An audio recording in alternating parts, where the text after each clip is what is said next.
তুমি তাই দিও না কিতা চা খাইবাই নি? খাইমু গো মাই জাল দিলে নে দেরে গো। কি চা খাইবাই? রং চা না দুধ চা? রং চা খাইলে তো ভালো হইব। রং চার মাঝে তোরা এলাচি দিতাম নি, এলাচি দিলে তো গ্রান হইল নে। দিও তে তোরা আদাও দিলাই মনে, আদা দিলে গলা পরিষ্কার হইব।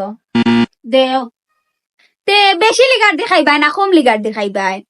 রং চার মাঝে খিলা লিগার দে দেখো না নে কড়া করে লিগার দিও। তে চিনি বেশি খাইতাই না কম খাইবাই? কিলা চিনি দিতাম, বেশ না কম দিতাম?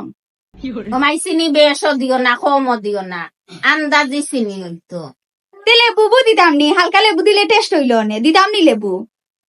দেও লেবুও দিও। চার লগে বিস্কুট টিস্কুট খাইবাই নি না খালি চা আনিয়া দিতাম? ও মাই আমি আর চা খাইতাম না, বাদ দাও গো মাই। ওই দেরি হর কি চা খাওয়া, আমি খালি চার জবাব দিতে দিতে আমার আর জানে জানেন না।